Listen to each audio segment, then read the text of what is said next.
If you're a wedding venue photographer or videographer, submitting a real wedding or a styled shoot can be a really effective way of marketing your business. So we're going to have a little look at why it's so effective and also how to go about submitting. So first of all, the reason it is so effective is that in addition to being a resource that brides will go back to over and over again, it is something that tends to be shared on social media very freely, and that's because the usual practice is that when you submit the real wedding or styled shoot, you'll also include details of everyone else that was involved. So instead of it being a post just about your venue or just about you as a photographer, you're going to be tagging in all of those other suppliers that were involved in the day, the florist, perhaps the hair, the bridal boutique, the cake supplier, and so on. And those that tends to be shared across their social media, and the chances are that their potential clients are also your potential clients. As a venue, it's a really good way of thanking and getting the loyalty of your recommended suppliers if they're involved.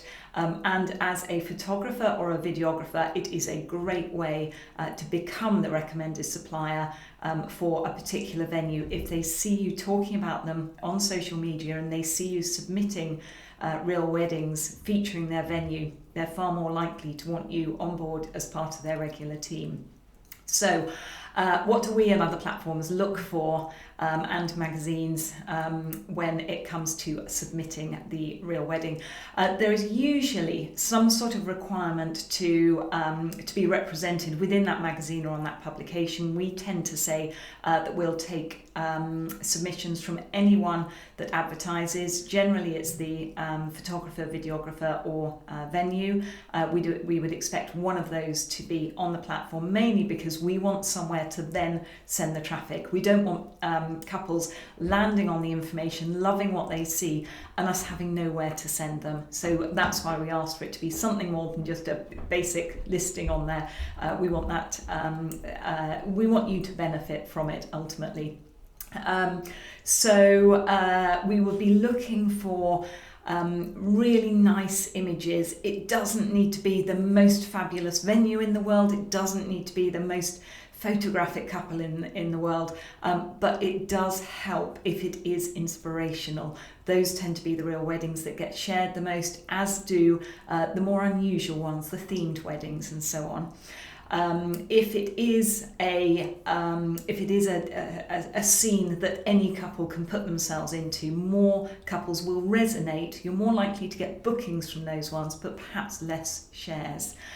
The other thing that we're always looking for is making sure there's some really nice close-up images amongst the images that you submit. So perhaps detail of the wedding dress and the cake. Those tend to get pinned on Pinterest far more often than the wider angle images.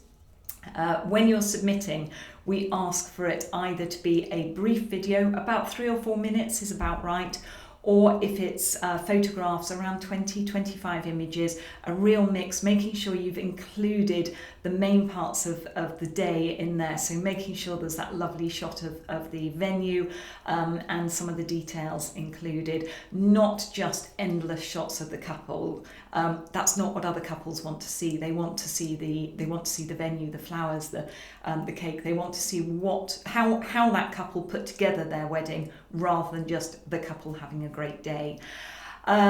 So when submitting, make sure you include a full list of suppliers and ideally their Instagram handles, Facebook, hashtags, anything else that will help make sure that those details are shared, and also a brief story about the couple or the wedding day. It doesn't matter which it is, people don't tend to read that, but you do need that little bit of background information for those that do want to add some context to what it is they're looking at. But it's really about looking at that video or looking at those images.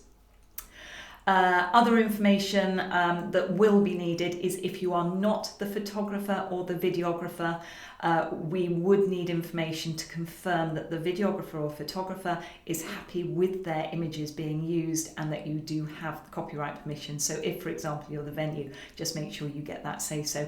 It's also really polite to let the couple know that you're going to be using their images.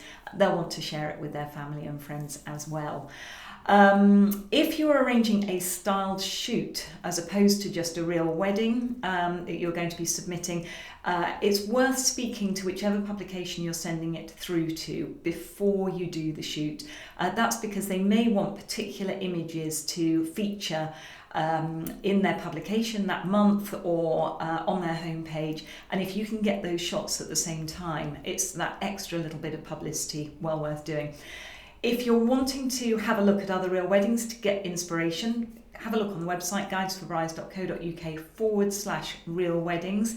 There is also a submit button there, and you can upload photos and the information there if you're ready to submit, or send an email to Nikita, so marketing@guidesforbrides.co.uk, and just send through the information that you'd like to upload, or if you're wanting to upload a Dropbox, absolutely fine, just let us know.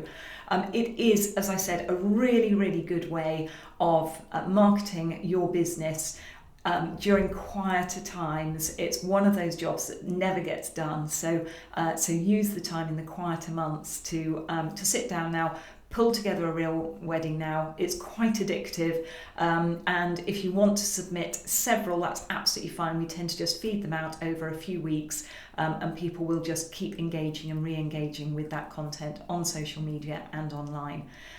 Any questions at all, just let us know. Thank you.